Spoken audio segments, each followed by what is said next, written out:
apparent Russian missile struck a site in Poland about 15 miles from the Ukrainian border. No, The National Security Council spokesperson said on Twitter that the agency had seen the reports and was working to gather more information.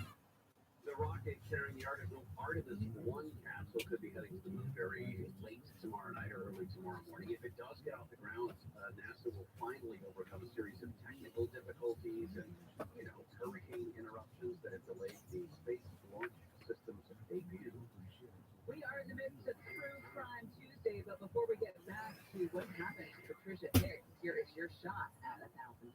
Now, your chance to win $1,000. Just enter this nationwide keyword on our website. Money. That's money. M-O-N-E-Y. Enter it now at KFIAF640.com/cash. Powered by Sweet James Accident Attorneys. If you're hurt in an accident, winning is everything. Call the winning attorneys at Sweet James. 800-500-5200. That's 800-500-5200 or sweetjames.com. Make sure you put that code word in on the website. Do not text it. But they will still let you know if you win via email. So True Crime Tuesday began with a family visiting Summit Meadow in Yosemite back in 1983. When the kids are playing, one of them discovers a human hand and forearm.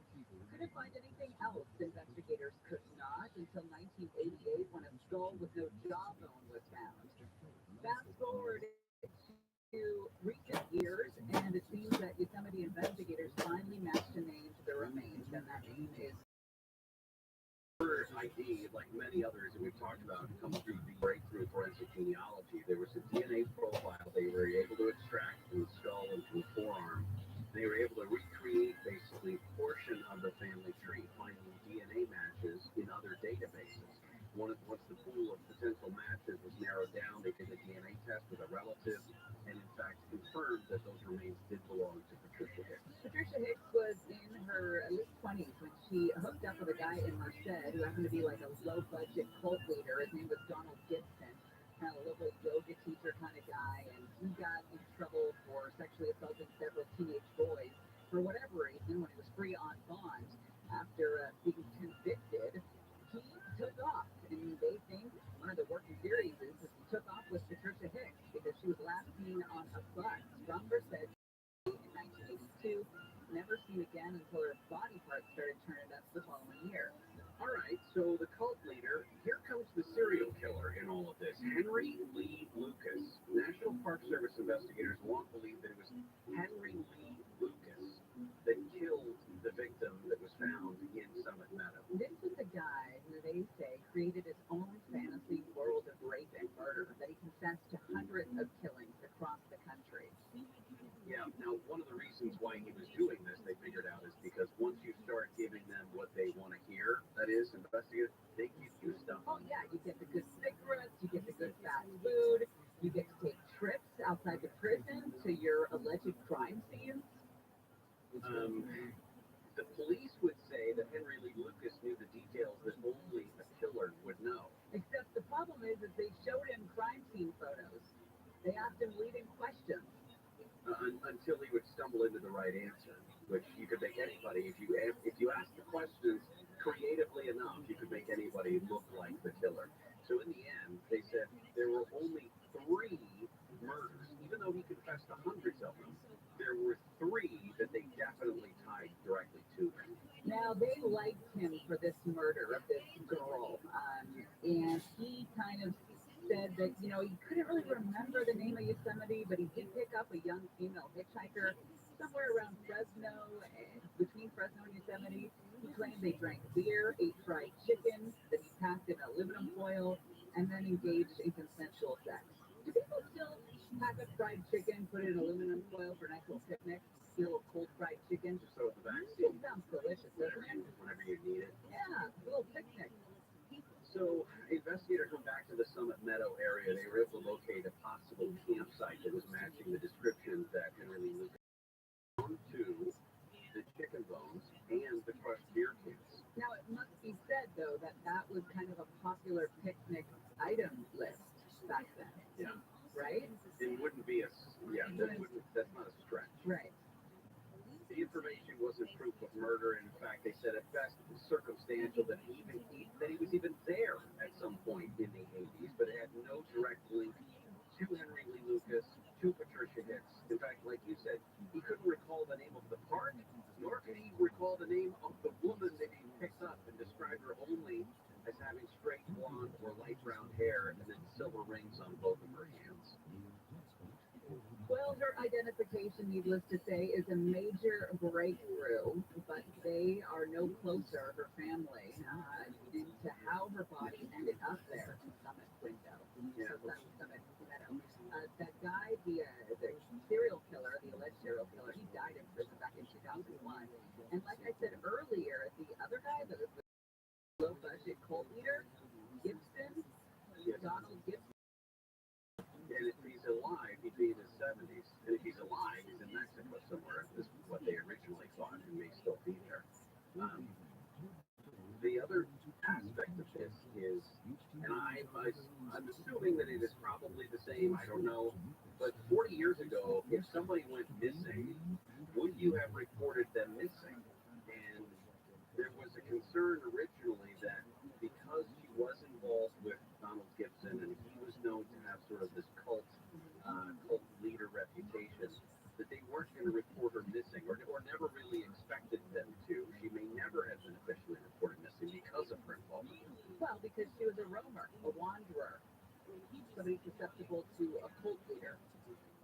I hear about this a lot on podcasts of people not reporting missing because, if you come in here and you're like, yeah, super high, met this guy at the bus, we're going to go check out the wildflowers, and I'd be like, cool. And then if you weren't here the next day, I'd be like, oh, he's out there traipsing around in the flowers high. My lead line to you was that I was super high. Yeah, I was trying to come up with a hypothetical. That doesn't sound like me. It doesn't. It would have worked with maybe anybody else in the building. Like it's Victor. All right. Right? Yes. Victor, who teaches us about dab rigs. Right. If he came in here and he was like, I'm super high, been microdosing for 2 weeks, I'm hitting up some dab rigs, I'm going to go check out the wildflowers, and then he didn't turn up for work for a week, you'd think nothing of it. To go out of my way not to report it. It wouldn't take a lot of effort. You just don't do it. All right, coming up next, Tasty Tuesday, we'll be talking about Turkey Day. It's down to the crunch time for this Super Bowl of eating. Neil's going to help us figure out our game plan. Gary and Shannon will continue. KFI AM 640 live everywhere on the iHeartRadio app and Mark Waters in the newsroom. Steve Department spokesman with Intel said U.S. officials led to the government and other data outlets to find out exactly what's going on. Of course, this is strikes in Ukraine. We're correcting the details at this time. What happened and what the next steps would be. Officials say they're not going to get ahead of themselves and are figuring out the next steps. The Associated Press reports U.S. intelligence officials say Russian officials have crossed into NATO member Poland, killing 2 people. The news is brought to you by Duffy Power. The race for mayor of L.A. is now separated by 29,000 votes. Karen Bass is still ahead of Rick Caruso as mail-in ballots continue to be counted. The race for L.A. County Sheriff Robert Luna has 60% of the vote. Alex Villanueva is 40%. And West Hollywood City Councilwoman Lindsay Horvath is ahead in the race to fill a seat on the County Board of Supervisors. She's ahead of State Senator Bob Fritzberg by more than 8,800 votes. The county registrar says more than 655,000 ballots still need to be counted. A family in Anaheim is asking for help bringing back the body of their brother who may have been killed while on vacation in Colombia. The sister of Paul Newitt says the 27-year-old may have hooked up with a woman he met on the dating app Tinder. Amy Newitt says her brother's body was found early Thursday morning. A Peruvian newspaper says the body was found near some dumpsters.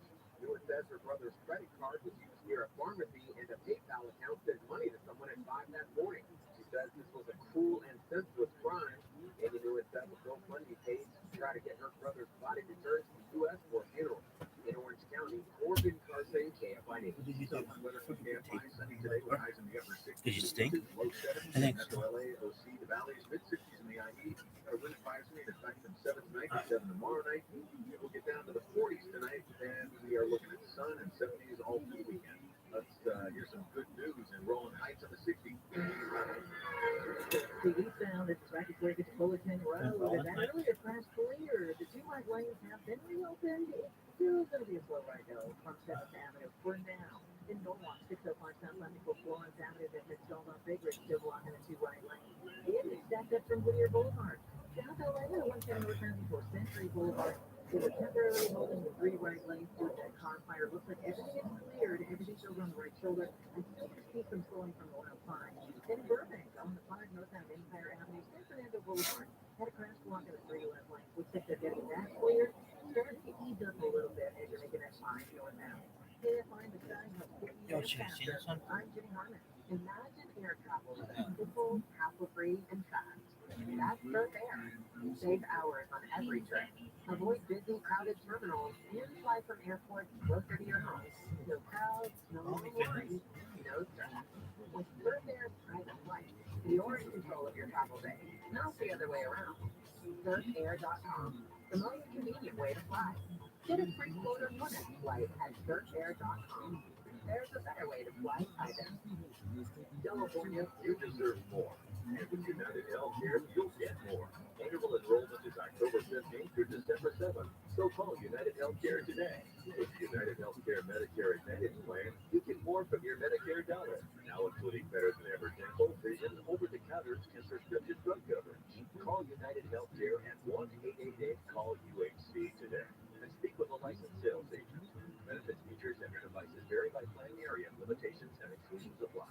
Yellowstone, television's #1 show, is back on Paramount Network. I don't know I swear to uphold the Constitution of the state of Montana against all enemies, foreign and domestic. Joining all-star cast led by Academy Award winner Kevin Costner. Nation is over. They will fight you dirty. Is there any other way? As the Dutton family fights to protect their legacy, they'll learn power has a price.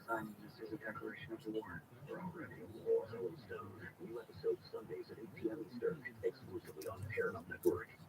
Have you heard about the incredible savings people are experiencing with solar energy? With electric companies setting rates low rate by 4% annually. You may be wondering, how can I switch to solar? At Prime Choice Solar, they make it simple and easy to switch to solar. And even better, they'll pay you $100 just to see how much money you can save by making the switch. That's right, $100. Just go to PrimeChoiceSolar.com and follow these 3 steps, or give them a call in less than 5 minutes. They'll give you a no-obligation savings and benefits analysis that can earn you $100 on that. Government tax incentives expire on December 31st, and there is no out-of-pocket expense. Call 888-282-2709. That's 888-282-2709. Or go to PrimeChoiceSolar.com. Offer expires on 30/22. Each step must take a $290 or higher electric bill must be on the grandfather. Primary homeowners, renters, landlords, non-homeowners, and homeowners associations don't qualify. After completing the steps and being reviewed by PCS management, you'll receive a $100 gift card. This promo is subject to cancellation at any time. By submitting this form, you will allow PCS to contact you by phone, email, text, and other means. Hey y'all, it's Gina Sharp with WDC Kitchen and Bath Center. I have depended on WDC since the 90s.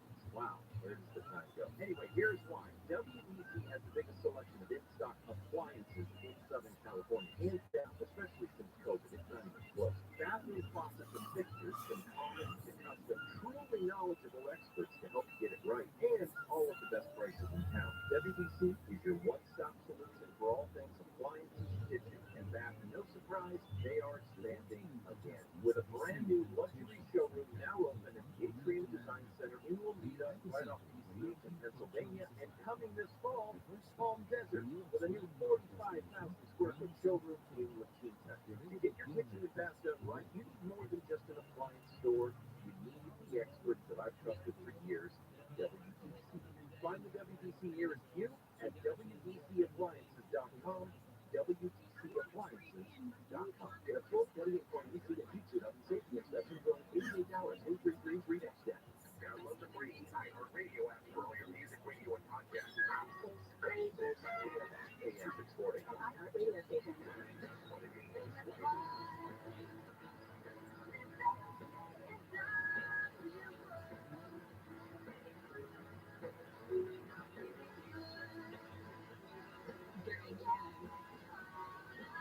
KFI AM 640 live everywhere on the iHeartRadio app. Tuesday, you know what that means. You just have a little bit more to go. Just a little bit more talking to go. I don't know what it means. I'm trying to figure out what does it mean. Well, it means Tasty Tuesday. It means it's a Blow It Up Tuesday.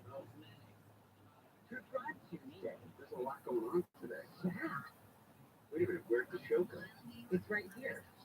Before we get to food, Russia has founded Ukraine's energy facilities with the largest barrage of missiles we've seen, more than 80, according to President Zelensky of Ukraine. Now, a senior U.S. official said that some of those missiles crossed into Poland, a NATO member, and that at least 2 people have been killed in Poland. This would be, if confirmed, the first time in the war that Russian weapons have come down on a NATO country. In terms of the University of Idaho murders that we saw just the other day, they're getting more and more information. Police said 4 University of Idaho students found dead in their off-campus home on Sunday were targeted, and that the killer or killers used a knife or other, quote, edged weapon. The Moscow Police Department said that investigators are trying to figure out a timeline of the activities from Saturday night to Sunday morning, when it's expected that when it's believed that all of them were killed sometime very early in the morning on Sunday morning. Lots of officers are expected to be later this week, but they've also said that they don't believe that there is a greater threat to anyone else or to the campus. I don't understand that, and I don't trust the police department that small to be confident in that information. Well, You're still trying to figure out a timeline with these kids, and we're just some time out. One of the coroner told the New York Times that this was not a violent death. How is stabbing 4 people not a violent death? Yeah. I do not go. Any murder is violent, let alone a stabbing murder. Mondo, Yashin, what sound does a turkey's phone make? I don't know. What sound does a turkey's phone make? Wing.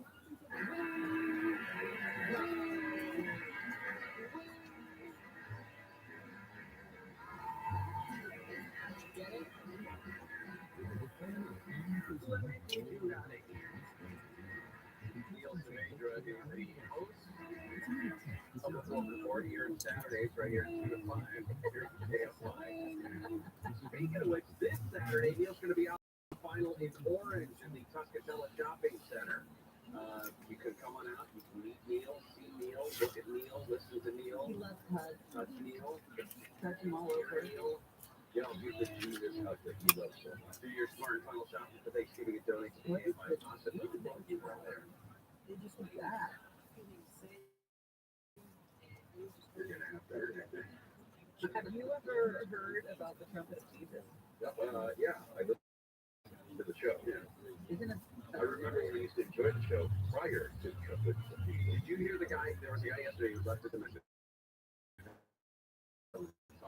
Features said that he ran an ultra marathon this weekend. He had downloaded the Trumpets of Jesus, and that on mile 4 of a 50-mile run, Trumpets of Jesus came on. He said it was in his head for the next 46 miles. Kept him going. Record time. Yeah. You think he's going to be, and I can do this. Show me the booty. I want the boot. No. It's the Trumpets of Jesus.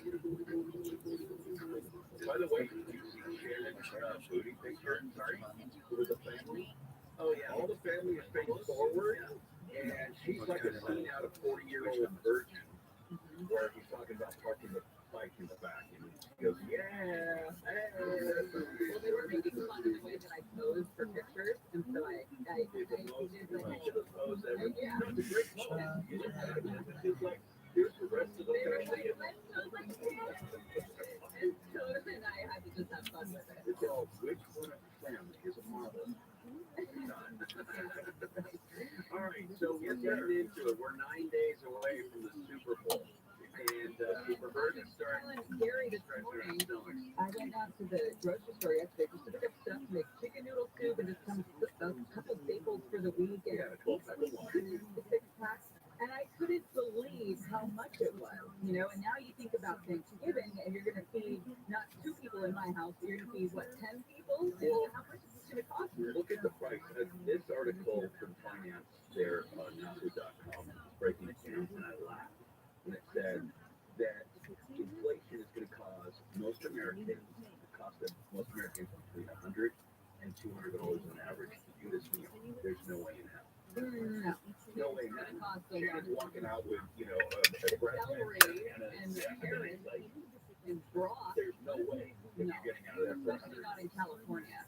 I will tell you a couple things when it comes to turkey this year. Is the price up? Absolutely. It's up as much as 23%. On average, you're probably going to pay a little more than that in the sense that per pound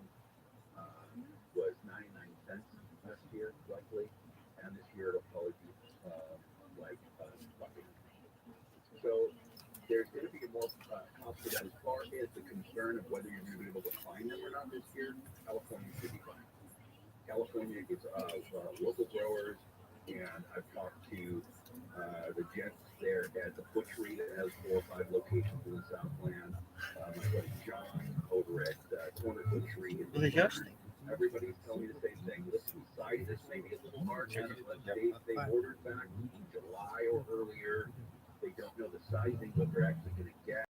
Places have good relationships. We had the folks from Talleyrand down the street that roast turkeys every day, all year round. They're one of the few places you can get a Thanksgiving dinner any day of the year, and she says that they're taking curiosity. I don't know if I've ever known this answer to this question. How old is the turkey that I'm eating? Depends if you're having a frozen turkey, it's probably older than you think. How old? It could be a year. My better question. At what point is my turkey processed for my intake? How old is he then? What do you mean? Like where is taking a turkey to get that big? That's an excellent question. I don't know the exact time. Let's say 3 years, possibly. Okay. But I will tell you that some smaller this year for that very reason. Because they're younger. That they died because of I almost said aviation, which would be gin. I wouldn't mind going that way. It's breed dependent, but modern meat birds are bred to be ready for slaughter at 14 to 18 weeks. Oh wow, that's way quicker than I thought. Because now they're looking at less than that. So as far as here's the thing, if you're going to these massive birds, there's no way they're doing it. You're not getting above a 15-pound bird. Yeah, that's why you mentioned, or why clicked in my head is you said that they made these orders back in June and July to prepare for 30 days, whatever it is later when we're going to be putting them in. A lot of people say we don't know what sizes we're getting, but we're getting them. They promise us the same amount we ordered. They just don't know the poundage yet that they're going to get. So that is probably 6 months. Well, that's depending on the size. Of course, like I said, agree whether and these toms, the ones that you're getting fresh, are going through a different process. My understanding is most birds are going to be partially frozen in one way or another. That's place to place, depending on their location. But you're looking at smaller birds.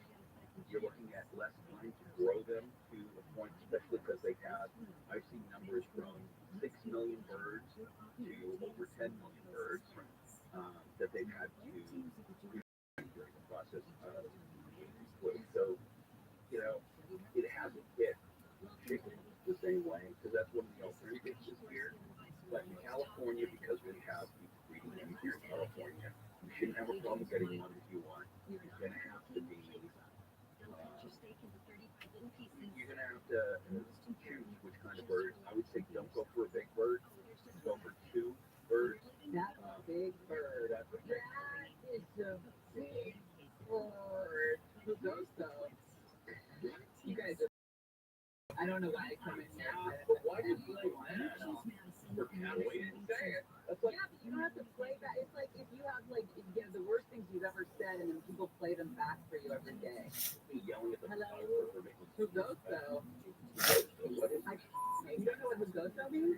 Is it like low day? You're sounding very white right now. It might be that day. I go back and forth. Okay, let's talk about White Castle's stuffing recipe. Let's back away from this. It's a regionalist collectively.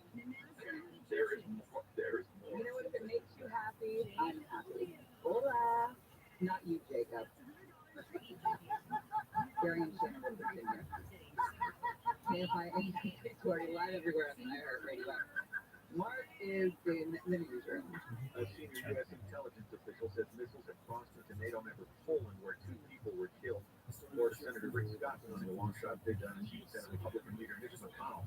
And a Chinese man may be the first to run an entire marathon while smoking cigarettes. He was smoking or lighting up during all 26 miles of the marathon in East China, finishing in 3 hours and 45 minutes. Well done, sir. SoCal weather sunny today with upper 60s to beaches, below 70s inland, and a wind advisory from 7 tonight to 7 tomorrow night. This report brought to you by Lava Propane. Let's head out to a wreck in Anaheim on the 57. Still at 57 cents on line. It's been 91. Outside department is blocking the two right lanes. You got a semi involved in this. It is leaking gas, and you're going to be stacked up from Imperial Highway. You've also got some slowing due to road work on the 91 eastbound from the 57 Kramer. The carpool lane is going to be closed, and it's already a slow ride. 91 from the 5. In Norwalk, this is still here, 605 southbound before Florence Avenue. It's able to take blocking the two right lanes. It's heavy from Whittier Boulevard. They're rolling high. 16 from before Fullerton Road. Generally, your path cleared. All lanes open, but it's still going to be on and off flowing from the 605. KFI and the sky helps get you there faster. I'm Jim Harmon. This report is sponsored by ChooseMass.org. You're young, flexible, highly addictive and deadly fentanyl. Take away your life or your choices. Just one more. Find medicine-proven treatment options at ChooseMass.org. Termites are swarming in Southern California right now. So if you see bugs flying around your house or what looks like small piles of sawdust on the floor, termites. And I'm going to suggest you call Pacific Coast Termites. If you don't know you have termites, it's still worth a phone call. Call for a free home inspection, certain restrictions apply, and no tenting, no double bagging your food, no pet sitting. You can actually be home while Pacific Coast Termite does its work. You don't want to go there. Mention KFI, get 10% off termite treatments, 2-year guarantee on their work. The last thing you need is one of those silly tents over your house. Call 800-PACIFIC, 800-PACIFIC, PacificCoastTermite.com, 800-PACIFIC. Pacific Coast Termite, the clean, friendly way. In these inflationary times, you need a good value, especially when it comes to fuel. If Lava Propane gets you 2 extra pounds more than other companies who short fill, you get more gas for the same cash. With the holidays coming, it's time to check propane tank levels. Visit lavapropane.com for value and location. Hi, Rick Ellison here. Join me for my new master class, Preparing Teens Future, how to prevent college from ruining their lives. It's free, it's online, and it's premiering this month. This one's for your teenagers, but you should watch it first. And then tell your kids and grandkids to watch it as well. College can either set your children on the path to financial success and personal fulfillment, or will leave them in a precarious position with no degree, no prospects, tens of thousands of dollars of debt they can't afford, and lifelong regret. My new master class will help your family make decisions, show you all how to avoid expensive mistakes that you and they will lament for years. Come watch my new free master class and learn how to graduate college debt-free with a degree that prepares your teens for the world they'll be living in. Sign up today. The Truth, AYF.com. That's The Truth, AYF.com. Are you suffering with knee pain? Have you tried shots, pills? If you are still suffering with chronic knee pain caused by bone-on-bone osteoarthritis, a torn meniscus, This guy doesn't know how to do a fucking adjust. It's always like, RiceGelman.com to Rick Elman. It's RiceGelman.com. RiceGelman.com. Let's go. Only laser-guided stem cell therapy. This new treatment may reduce or eliminate your knee pain in minutes, and Dr. Yu is using this treatment on NFL alumni players with their knee and back injuries. Here's a special offer. Dr. Yu is offering a special $97 new knees in a day exam that includes an infrared laser joint inflammation scan, a Neuro 7 nerve test, and X-ray MRI review. Normally $375, but just $97 for the first 27 calls. What would you call the website? Make as much money as you want website. Go to the make as much money as you want website. It's long, but it's easy to remember. What's the other one? The Truth Zero. Maybe I know. Right now. Try it. Call us at 1-800-INSIDE, 120 Boulevard, 3700 Los Angeles, California. Attorney advertising. Sail with American Queen Voyager, where history comes alive and discovery runs deep. Enriching adventures await in North America's mighty rivers, Great Lakes, oceans, and expeditions to the wilds of Alaska. Visit American Queen Voyager at a2voyages.com, cruising North America now. Call 844-744-0794 or contact your travel professional. American Queen Voyager, discovery runs deep. By the way, Rick Russo on the first hour answered all my hard political questions of drilling them and drilling them. What's your specific order in and out? I do the double lettuce wrap. Put a bag of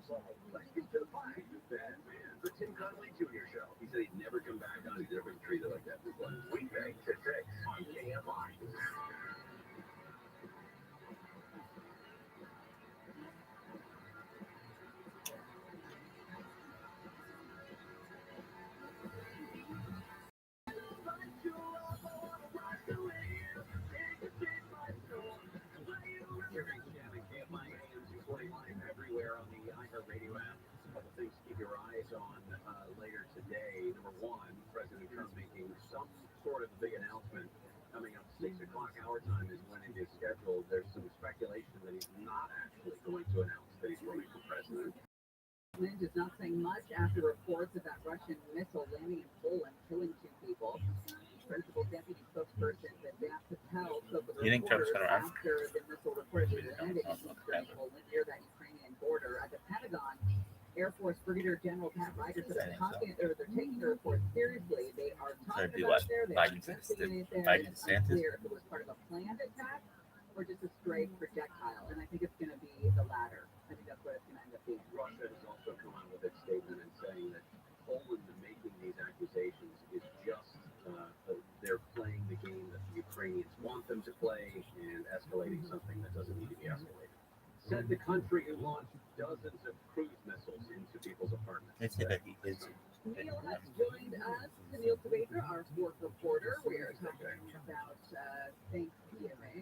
There's one person. And the best dish during Thanksgiving is, I think, everybody's favorite, except for Gary, which is the man at cranberry sauce. The stuffing. Stuffing is a crowd food. Everyone likes stuffing, right?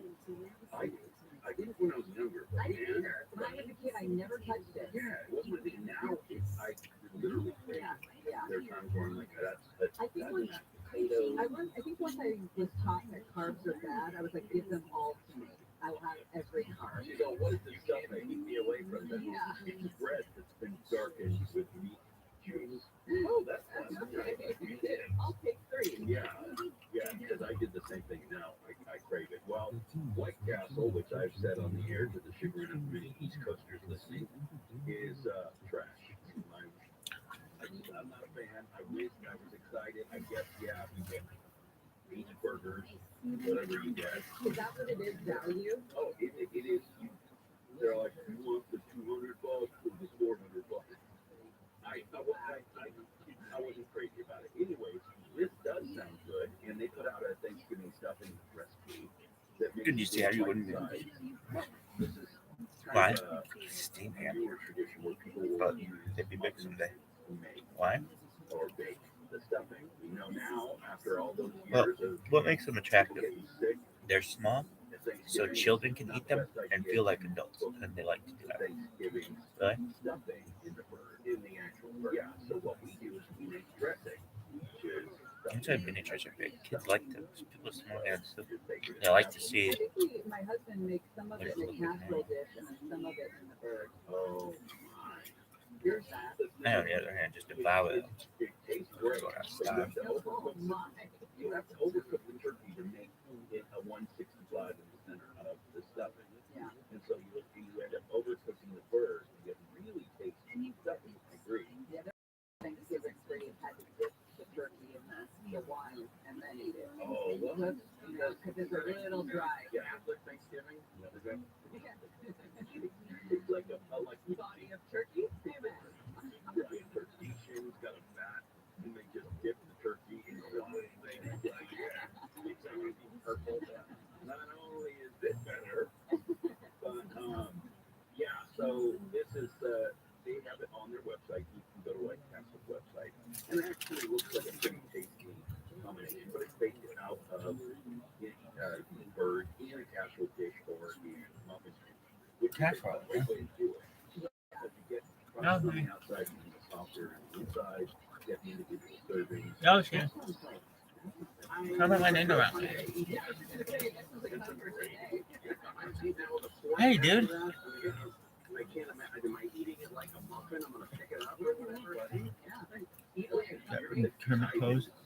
Literally. Lady's beating off the Kermit's feet. It's a fucking Muppet, lady.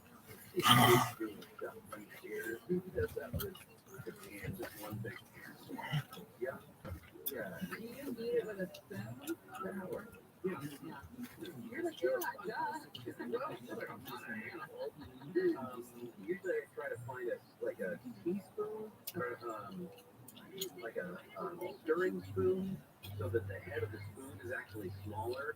And then it makes it feel like when you're eating ice cream, it just makes it feel like it's going on forever. You know, I don't know why it wants it forever. Oh, but it's trying. I don't ever want you to look at me. Gotta give. That was like That was camp counselor there. If I create numbers, I would say there's 600 or 700 calories in one piece. Yeah, you just trying a little cranberry sauce with your old man. We all need to know what our bodies do. Comes a time in a man's life. Camp counselor's like, smaller the spoon, the bigger the eat. Yeah, I think there's about 6 servings per can.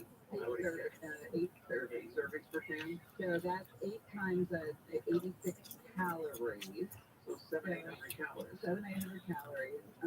It's carb heavy, but not too bad. I thought it would be much worse. No fat. What's your answer out of curiosity? I've never experienced a problem. Which makes this mean a Pretty strong constitution. yeah, because they need turkey. You ate dog food for 6 years. That's also not true. Every guy eats dog food. I know. It's just reality. I've never had a problem. I've never noticed it that was like, oh my God, what happened to me? I'll never do that again. It comes out exactly the case of the kid. They still have the rich side. Like one of those musical highways. I play Williams all over the show. This Saturday, Neil's going to be live in the Smart and Final store in Orange, the Public Teller Shopping Center from 2 to 5 Saturday. If you're coming out, meat meal, greet meal, meat meal, meat. Yeah, I got it. I get to know you.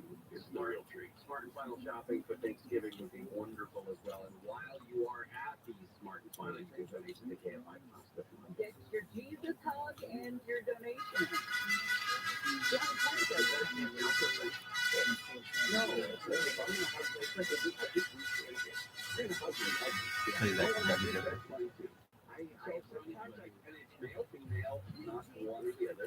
How don't you think of a race? It's like a whole new tasting.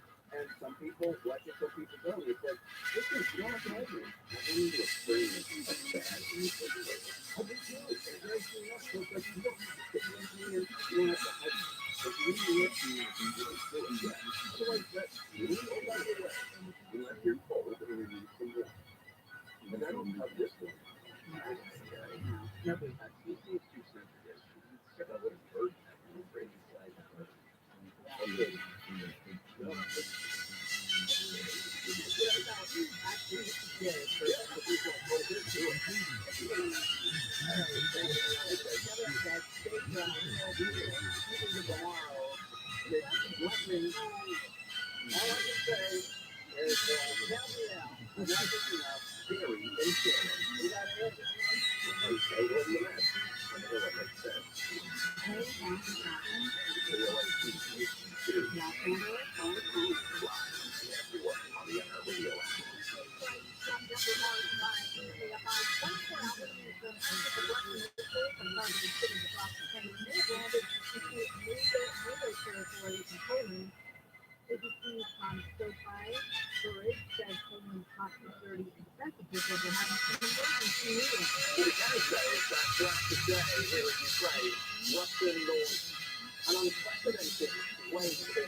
This last week, we saw a significant reduction in the number of shooting victims.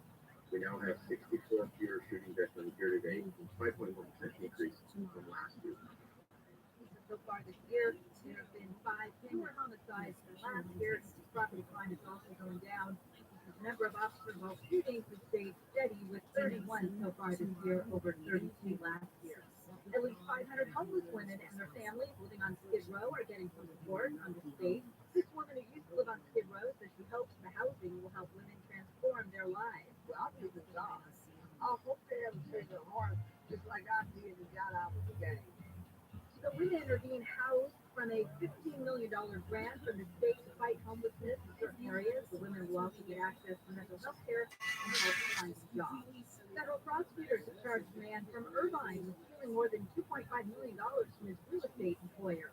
Assistant U.S. Attorney Brett Stagel alleges Varun Agarwal first got friends and family approved for legitimate contract work before switching to fake invoices. For other work that was being done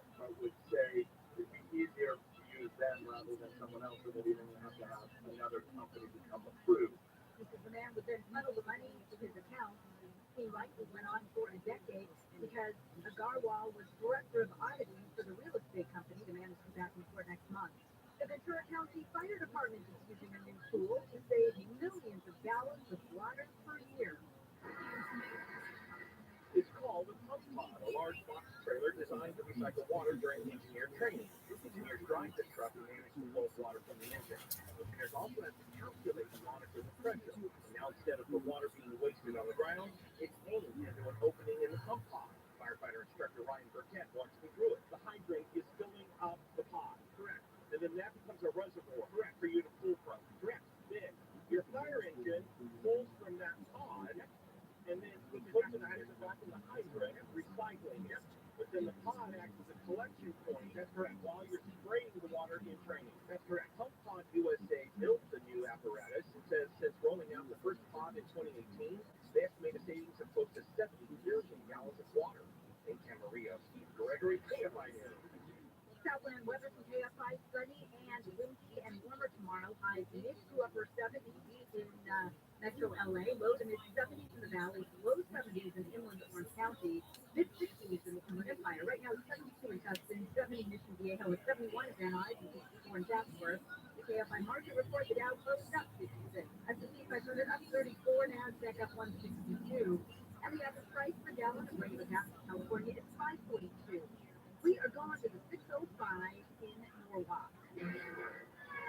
605 southbound, this is right at Florence Avenue. We had a disabled Big Rig blocking the 2 right lanes for about an hour. It looks like they're just getting that out of your way, but the 605 southbound is still stacked up from Beverly Boulevard. If you're on the northbound side, it's going to be slow coming away from the 105. Valley Village, 170 southbound, right at the 101 to 134. Got a motorcycle down on that connector to the 134 east. In Irwindale, 210 left time before the 605. Got that crash clearing to the right shoulder, but you're on off the brakes from Vernon Avenue. Also in Anaheim, 57 southbound to 91. That wreck still blocking the 2 right lanes. That semi that's leaking gas. I go by Espen. Some chicks go by ESPN. I go by Espen. Espen on ESPN. They'd be like, oh yeah, we have finally done it. We hired Espen at ESPN. Espen Steele. Why everybody on that fucking network has that last one. Sage Steele, Samantha Steele, I know there's a whole slew of reasons why you want new ones. Lower energy bills, more peace and quiet, better curb appeal, and how about just windows that actually open and close? I also know you can Really? talk all we want, but if they're not affordable, Little Five's the thing. I hear it, and I have an answer. Call Gene and Karen at Window World. I love Window World exactly because I had a dream. I think about this though. Really? Yeah. I was like, that's my vet. I was like, oh, this guy's fucking corrupt as fuck. I went to this motherfucker, and he didn't help. I was at some radio event. Like, this motherfucker didn't help. This motherfucker didn't help. This motherfucker didn't help. And what? Beatles Rolling Stones is there, and I was just like, I don't know what the truth is. I don't really want to know. Because if I do know, I'll be pissed off. I won't kill anybody. I'll just let the whole fucking world know about this fucking corruption. You done that? You know, that uncomfortable feeling after you eat too much, and after the deviled eggs, baked beans, and barbecue ribs. I had a dream about it, so I was just like asking, what is the truth? I want the truth, basically. I want the truth. But, yeah. This is Jacob Emrani. If you've been in an accident, call 844-24-JACOB. For stimulating talk.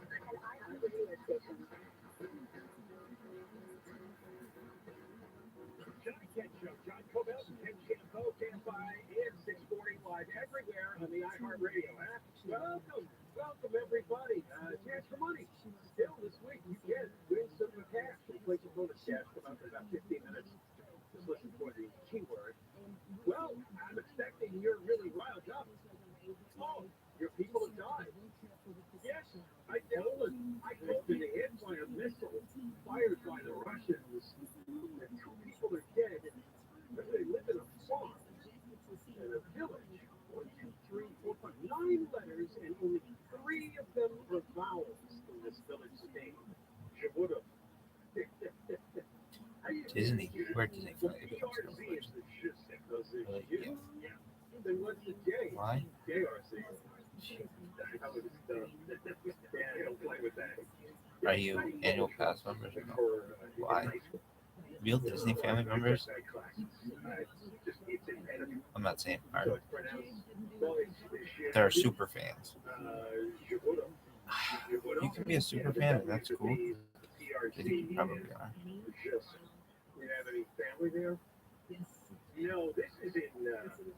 I can see how we didn't have the university and lived in Southern California, we would be super fans. Really? Yeah, every fucking year that thing would go up, and it's like, we can't afford it, and blah, blah, blah, blah, blah. And you'd still get it. Why? You one of those have that fucking annual pass sticker on the back of your fucking cars. Well, we go to war because they're a NATO country. They've been attacked. Well, they're going to start something. If it was intentional, yeah, could start something. Oh, the Russians are saying no. The Russians are even denying that any missiles could have gone into territory. They deny, and the next thing they're going to say is, Ukraine did this. It's like the false flag attack, whatever they're trying to blame us. One of the reporters pitched that question to a U.S. government official, and he just said, it's all nonsense because they lie about everything. They make everything up. Doesn't matter what they say. A Polish journalist. Oh, here's your new radio station, ZET, Radio Z. Initially reported the explosions, claimed that they may have been caused by the remnants of Russian missiles shot down over Ukraine Pacific landed on Polish soil. Well, the other alternative is that this is just apparent because the Russians fired off a lot of missiles into Ukraine today. And maybe one of them went off far. Yeah, not far from the border. So, well, I mean, there's certain possibilities. One it was intentional, one it was an accident. It's history. 1941. I say let's go to war. A date which will live in infamy. The events.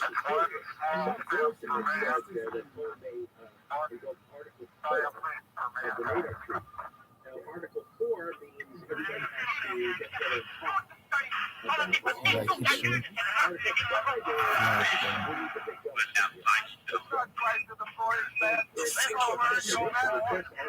From this time and place, I take pride in the words, each mankind daily.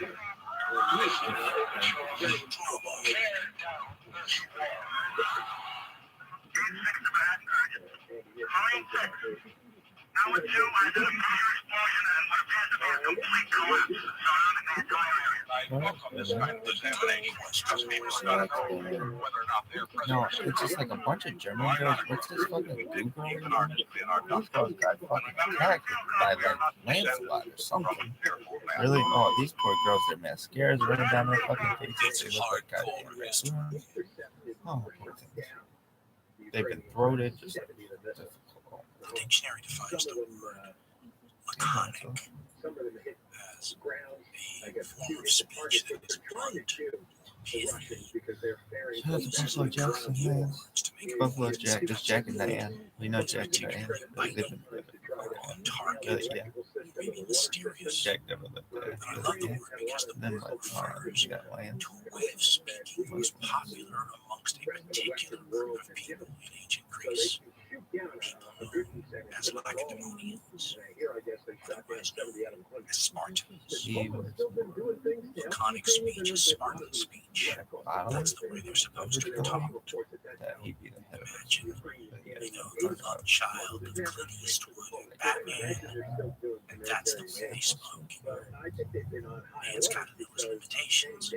Man's got to know his limitations. Spartans are the kings of the one-liners in ancient Greek history. And they are cinematic in character. I mean, there's not a movie maker out there that would want Clint Eastwood during his various movie years playing various forms of Spartans. From a spaghetti western era in his 20s, he could play your average Spartan warrior. When he gets into the dirty, hairy films, 72, 73, 1974, he begins to age a little bit more. He plays one of those older Spartan warriors, and then you get him, after the dirty hairies are over, he's an older man, and now he's the king, and he talks like he talks in all his other movies combined with Batman, and you have, the way the Spartans are supposed to have spoken laconically. How cool is it that 25 centuries after those people were At the height of their fame and power, we still You know ever that eaten a Billy tree Todd sample? is famous. And it's famous because people wrote about it. People whose works we still have, I'm normally like on a mission to do something. telling you the way and certain I don't fucking people spoke free anything. that long ago, Oh, cool. describing So how many of these can I take without getting in trouble? That's usually what. all these sorts of little details help bring color to the story. They help us all relate to these people a little bit more. These are human touches that flesh out these historical figures. When you begin to get this sort of stuff, the sorts of details that you are likely to hear in an oral tradition anywhere in the world before this time period, but when you begin to get these stories that come down to us, you begin to see truly cinematic type creations, stories that you could take with very little changes and updating and make movies out of them today and have them be popular. And it's not just the character development either. The themes can be epic in these stories. Take, for example, the most famous story involving Sparta at all, the famous incident in 480 BCE, the pass of Thermopylae, the so-called hot gates. This may be because of the movies and because of the books that have been written forever. This may be the earliest confirmable historical event most Americans know about. The defense of 300 Spartans against 1 million or so Persians. A battle that some have described over the eras for the existence of Western civilization. By the way, if those are the stakes, whose side are you rooting for? What was it the Indian leader Mahatma Gandhi supposedly said when someone asked him what he thought of Western civilization? Did he say something like, I think it would be a good idea? Nonetheless, the way the story is framed from the get-go is designed to have you affiliate with one side over the other. One side is like the plucky little republic with Luke Skywalker and Star Wars, and they're beleaguered, and they're good, and they're under pressure, and they're trying to survive against Darth Vader and the Empire, and snuff out all freedom, and hope, and happiness, and all those kinds of things. That's the way the ancient story is handled of what are called the Greek versions. A moment that is sometimes You want to know, am I hotter than portrayed Nancy? in apocalyptic-like terms for what has sometimes been called the West. You mean like Nancy Reagan in her prime or skeleton Nancy Reagan in the White House? So already many in the West feel like it's a sporting event and we're the home team. We're all homers when it comes to the Greek and Persian wars, unless of course you're more like the people who were portrayed as the Persians back then. Remember, this is not just an ethnic thing, this is a values thing, a narrative. It's called the grand narrative. Greece is fighting for things like liberty, freedom, and democracy, artistic, everything that the evil empire is evil empire will snuff it all out and make slaves of it. So who's excited? The story of Thermopylae is one of those that is absolutely dramatic. Skeletor And I think we get it in our history. It's because you have a master storyteller imparting the story to you. Skeletor As reporting editor said to me, your job is to relate the facts of the story, the true information in the most compelling way you can. If you imagine the Battle of Thermopylae as written by, say, the scribes of Babylonia, it might sound like this. Nancy. In the 14th year, the king of lands, by the will of Marduk, overcame the Spartan army at a place called the Hot Gates. 297 of the enemy were counted. The Spartan king went to his destiny. That's a bread. The Babylonians have been writing that way forever. They were great record keepers. Things were a little dry, though. Now, north of them were the Assyrians, a culture that existed sort of alongside the Babylonians, a lot more aggressive and big on the propaganda front and didn't mind shoving people's nose in their defeats. And they liked to maintain, shall we call, a muscular foreign policy. Theirs would sound a little bit more like Darth Vader's PR firm issuing a press release. They would describe the Battle of Thermopylae like this. Like a storm I overthrew them. All I slew. Their king I crucified. Their land I devastated. You may notice there's not a lot of character development there, unless making the king of Assyria frightfully terrifying is the development you're after. Nonetheless, as I said in the story, Darth Vader is really the only character on the other side that gets fleshed out very much. Compare the sample Babylonian and Assyrian approaches to this story to something like the description you get from people like Herodotus of Halicarnassus, sometimes called the father of histories, occasionally called the father of lies, writing his history a generation after the events of Thermopylae. He talks about the Spartans blocking this road. And there's a tale that has developed over the hundreds of years afterwards of an event that people have been adding a few screenwriting touches to since the very beginning. As the story is often told, there's a bunch of Greeks trying to block the army of the Persians from coming into southern Greece.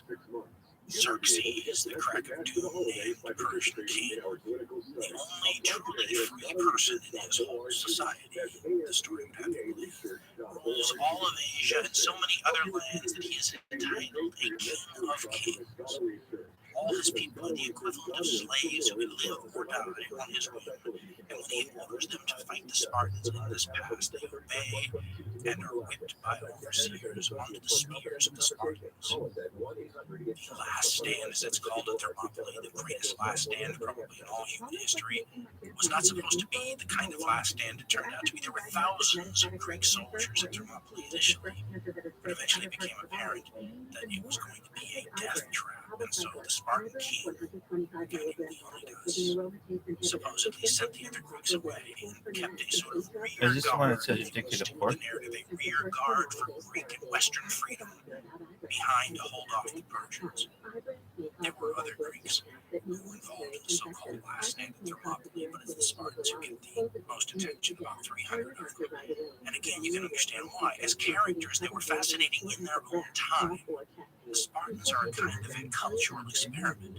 The better way to put it is, when you think about all human history together, there's enough law of averages stuff working where you can see all kinds of little human experiments going on in various communities. In Sparta, it's whether or not the culture can infuse a certain fighting quality to its human beings if they grow up a certain way. People are going to Pressured be by like, the that's culture what's of on certain American facets that just make them more advertisements. likely Yeah, to be extremely what? nasty in combat. It's not really good for Spartans do medicines not to be on the radio because they have to There is read no all that joke. shit on the radio. Entire Normally, if culture it's seems television, to it's be like all at the designed bottom. for much You more can't see that shit. But than half that shit I to heard was full blood. reinforce this, including a code of laws and behavior that tended to make these Spartans enough alike so that laconic became a term that described, most of them. There are not a lot of chatty Spartans in history. The culture didn't encourage that.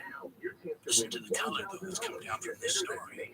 The great king Xerxes, with his army reported to be 1 million men, so large that it drinks the rivers dry that it passes through, comes to this road with this pass that has to be crossed and these small group of Greek hoplites guarding it. And Xerxes, according to Herodotus, doesn't know what to do. Can't quite believe what he's saying. Look at the color in the story. According to Herodotus, Xerxes sends a spy to go up to the Spartan lines and try to figure out what's going on and not get caught. Not only does he not get caught, but according to Herodotus, he reports back to Xerxes and says that the Spartan warriors couldn't have cared less that he was there. They were fine with him looking around. They didn't care. He said they were doing exercises and combing their hair. Again, you have to imagine Clint Eastwood with long hair and a beard. Right there, that would be worth the price of admission, right? A tall, sinewy guy, not a big muscle-bound guy doing body weight exercises, calisthenics, push-ups, sit-ups, gymnastics. That's how they, prepped. And combing the long hair was a Spartan thing. Xerxes could not get his mind around. Herodotus basically says the idea that these people, a couple hundred of them, were going to try to take on his reportedly million-man army. So he calls in an advisor that he has. He's got a Spartan king with him, a guy who fell out of favor, and he hooked up with the Persians, thinking that if they conquer all of Greece, it might be good for him. He's been the advisor to the great king of kings up till now. He had told the king earlier about these people, and they'd made fun of him. So now Xerxes called him back to report on what the spy had said these Spartans were doing. I'll let Herodotus, this ancient screenwriter, handle the story from there, writing 2,500 years ago. Quote, Xerxes listened but could not understand. that the Lacedaemonians were really preparing to kill or be killed, to fight as much as was in their power, seemed to him to be the height of folly, the action of fools. So he sent for Demaratus, son of Ariston, who was in the camp. And when Demaratus arrived, Xerxes questioned him about everything he had been told, trying to understand the meaning behind what the Lacedaemonians were doing. Demaratus answered, "You heard what I said about these men before, when we were just setting out against the Greeks, and you made me a laughingstock when you heard my view of how these matters would turn out. But it is my greatest goal to tell the truth in your presence. So hear me now, once again. These men have come to fight us for control of the road, and that is really what they are preparing to do. For it is their tradition that they groom their hair whenever they are about to put their lives in danger. Now know this, if you subjugate these men, and those who have remained behind in Sparta, there is no other race of human beings that will be left to raise their hands against you, for you are now attacking the most noble kingdom of all the Greeks, and the best of men. What Demaratus said," Herodotus writes, "seemed quite incredible to Xerxes, and he asked for a second time how they could possibly intend to fight his whole army, since there were so few of them. Demaratus replied, 'Sire, if things do not turn out just as I claim they will, treat me like a liar.'" To lie to the great king of kings, the Achaemenid Persian Empire, was a capital crime. He was basically saying, if this doesn't turn out exactly like I told you it will, you will kill me. That's pretty darn colorful right there. But it gets even better. The great king of the Persians was supposed to have sent a messenger to the Spartan lines to King Leonidas and say, basically, join us. We'll make you the overlords of Greece. You'll have more than you ever had before. A lot of nations have done that. Joining the Persian Empire was not a bad idea sometimes. He's basically saying we can make a deal here. It'll be worth your while. His father Darius was a great deal maker. Xerxes was coming from a position of negotiation here, and the Spartans basically dressed him down morally, saying something to the effect of, "You have all this land already, but you need to bother us. We'd rather die for Greece than own anything." It was one of those wonderful Spartan moralistic put-downs. Again, spoken with as few words as possible. And then famously, as recorded by Plutarch 600 years after the event, Xerxes sends another messenger to the Spartan lines, supposedly another message for the king of the Spartans, and says to all the men who can hear him, "You can all go home. All will be forgiven. Just put down your arms." And then you get the wonderful phrase, hold on, translated in many different ways, but just as good, pretty much any of them. "Come and take them. Lay down your arms. Come and take them. Come and get them. Having come, take. You can take them when we're all dead." A lot of the different ways the difficult to translate Greek is used. It's still, by the way, the motto of the Greek First Army Corps. It's been used for many causes all throughout history because it's such a great, dramatic, colorful, spit in the face of death line, isn't it? It's a Clint Eastwood line. Do you feel lucky, punk? Come and take them. How do you not stand up in the theater and cheer when that moment hits? That's every screenwriter's dream to have a scenario like that, and if it can be true, how wonderful is that? The Greek chroniclers who wrote about this stuff did not skimp on the drama, and it makes it colorful, it makes it real, it makes it compelling even 2,500 years later, and you give your right arm to have this kind of stuff right out of the mouths of the oral historians from all these places that didn't have them, and look black and white because of it. The Persian story must be magical also. We don't have that story. And traditionally, it's difficult for us to imagine, and we'd like to hear from a pro perspective the story of Darth Vader and the Empire. And throughout history, they weren't always Darth Vader. Some of the greatest chroniclers of all time have gone to great lengths to show, in fact, that they may have been on God's side, if you will. If that turns out to be the case, whose side are you rooting for then? Of course, in this time period, the Iron Age, ancient world, and in this area, the Mediterranean and the Near East, you'd have to be a heck of a lot more specific when you start talking about deities than to just say God. The response during that era might have been which god. It was a wild and crazy time for religion in that part of the world, and they had a lot of different ones, and they ran the gamut from things you might understand today to wild and crazy, and everything in between. Most of these religious beliefs had a pantheon of gods, a bunch of them. Some of them had a sort of a dominant lead god, but having multiple gods was normal. There were groups, especially one known for only having one god, and they were the ones that put together, with divine or without divine help, take your pick, a tome, a combination of catalog of events and stories and accounts and perspectives and admonitions and hymns, and it's hard to describe exactly what the old Hebrew Bible is. It's also hard to know when it was written. Are the accounts from the period around the time the Persians first appeared on the scene legitimate from that period? Most biblical experts think they're later. Nonetheless, we use Plutarch 500 years after the fact, and so does everyone else. So when the old Hebrew Bible in multiple places talks about the Persians, we should probably at least note the attitude and the attitude that the writers, whoever they may have been, who those works had toward the Persians, especially early on, wasn't just positive, it was divine. Meaning, tekel, farsa, number, weight, divisions. That's my favorite part of the Bible, the Hebrew Bible, which is so full of wonderful stuff. The Greeks don't have the market totally cornered on color. There's just not a ton of stuff from the parts of the world during the time period represented by the Bible. But remember, there's a lot of discussion of when various pieces of the Bible were written. A lot of this good stuff might have been written well into the prose period, so we entered into the color era, because there's so much color. The book of Daniel has this scary story, spooky story. It's not like a horror movie, but it's a spooky movie. And today you'd have to have CGI help to make it work. But it's my favorite scene. It's out of the book of Daniel. It involves a ghostly hand writing words on a wall, Mini, Tekel, Farsa. And you have to back up a little bit in the story to set the scene. But the king of Babylon, who the Bible calls Belshazzar, is having a party, he and his buddies, and some concubines. That's the way the Bible puts it. I probably have to imagine some music.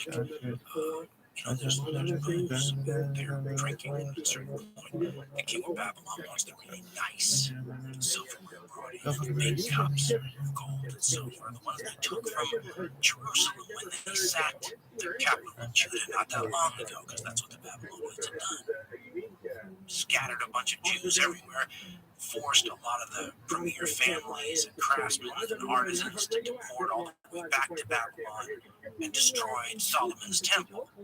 When it comes to PR, this Belshazzar guy and the Babylonians are not getting a ton of it positive from the Bible.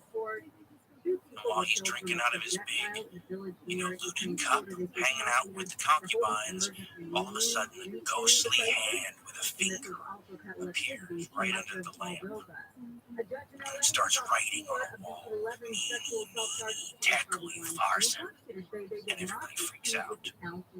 My King James version of the Bible makes it sound like he essentially couldn't control his bowels. He was so scared. My later, more colloquial version just sticks to the knees shaking version. Nonetheless, he couldn't figure out what it meant. So the Bible says this Babylonian leader called in all his sorcerers and necromancers and astrologers, all these people, the wizards that advised the high Babylonian king. And part of what makes Babylonian so freaking wonderful is they're a combination of rational, logical, hard observational science and mathematics and all these kinds of things with divination. You have to imagine a Stephen Hawking type character, but a Ouija board is an integral part of how he goes about his business. It's fascinating. And none of these people, the Bible says, can explain to Belshazzar what the writing means. And then someone reminds him that his father used this guy, this deportee from Judah after the Babylonians had destroyed Jerusalem there. He was here in Babylon. They could bring him in and see if he knows what the ghostly writing means. Belshazzar grabbed the guy and brought him in, and it was Daniel, who was indeed a deportee. Belshazzar gives him the same offer he gave to his soothsayers. Listen, you tell me what this means, and gold chains, and you'll rule a third of the kingdom, and all this kind of stuff. And Daniel says, keep your gifts, or give them to somebody else. I'll tell you what the writing means. I have a lot of different versions of the Bible, the Torah, all these things in front of me. And all the versions are good, but the King James Bible, it's wrath of God style, sums it up perfectly. Daniel looks at the meanie, tekel, upharsin, and describes the words as meaning number, weight, divisions, and then defines that as meaning this from King James Version quote. This is the interpretation of the thing. God hath numbered thy kingdom and finished it. Thou art weighed in the balances and art found wanting. Thy kingdom is divided and given to the Medes and the Persians. That's pretty colorful stuff, isn't it? And in that version, the king of the Persians, a guy named Darius, conquers Babylon that night and kills Belshazzar. Well, none of that's true, but that's how the Bible story goes. Nonetheless, it's clear from that perspective that the Persians in this story are not going to be the bad guys. They're going to be the instrument of God that rectifies things.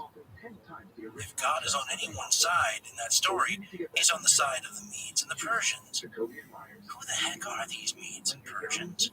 And if they're so good in this story during the time of the Babylonians, how do they go from that to the evil, the Greek seed, 2 or 3 rulers later? Well, let's remember, Darth Vader wasn't always evil.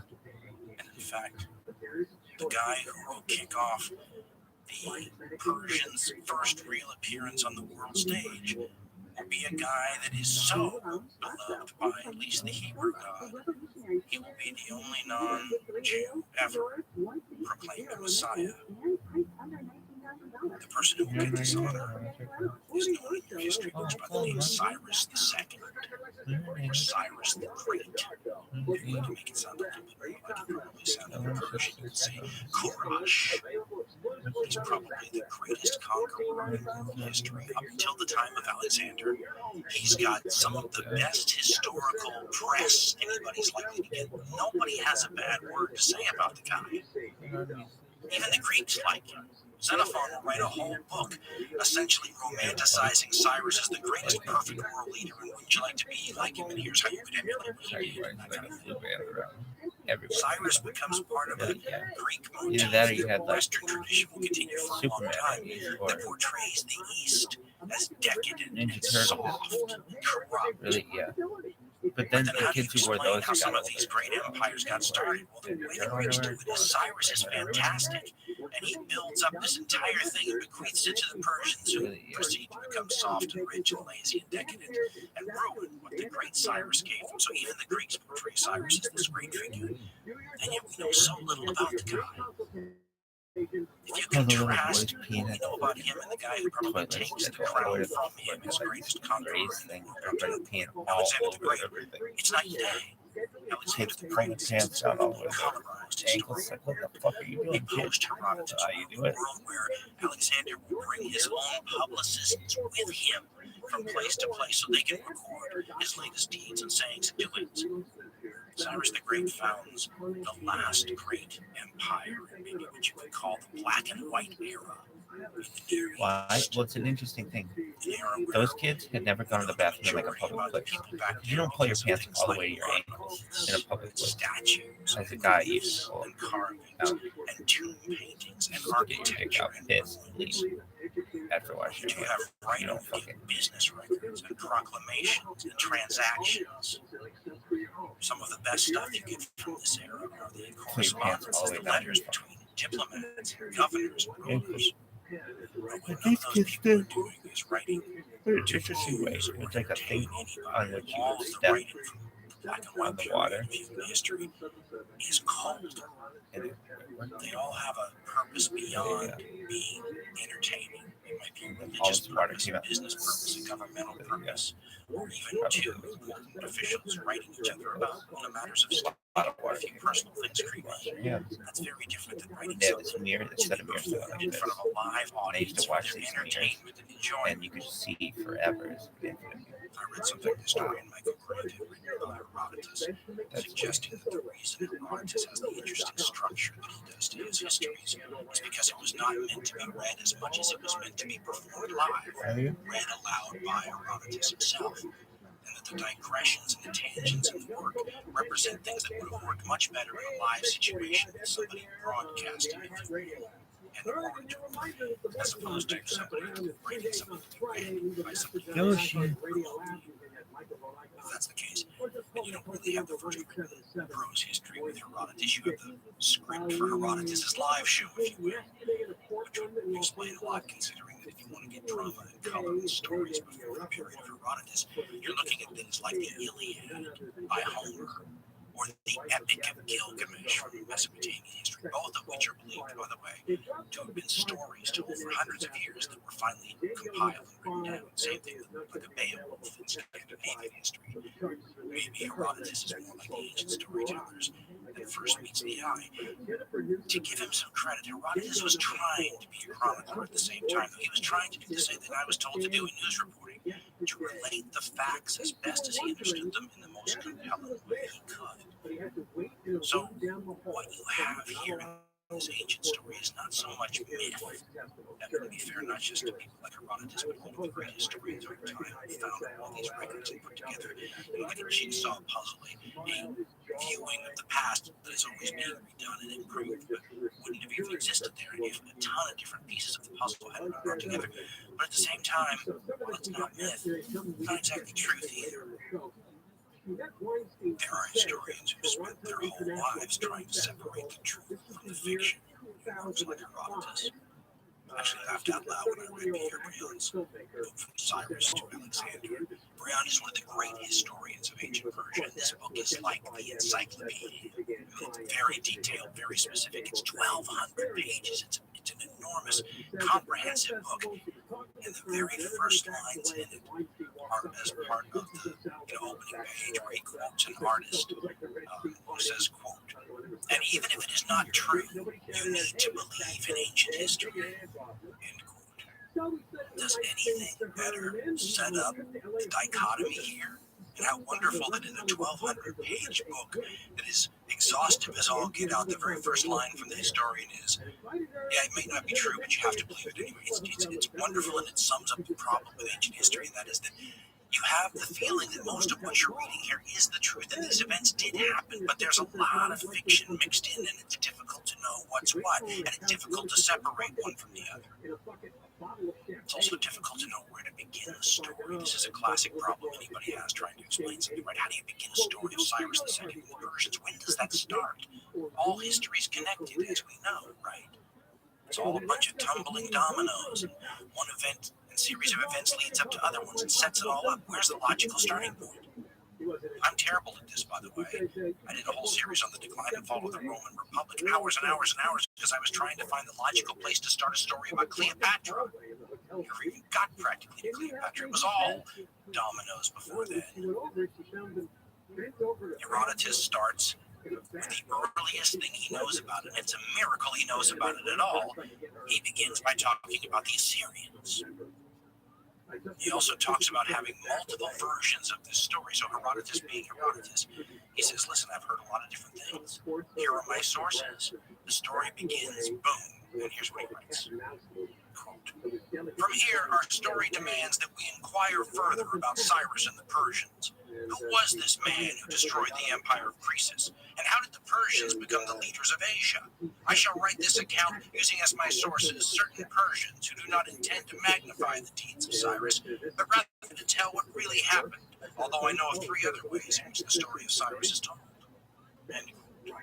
And he begins the story using a phrase that should probably be preceded by a line like, "Once upon a time," quote, The Assyrians ruled inland Asia for 520 years, and the Medes were the first to revolt from them. It would seem that they proved themselves to be truly courageous men by fighting the Assyrians for the cause of freedom, and they succeeded in casting off slavery and were liberated.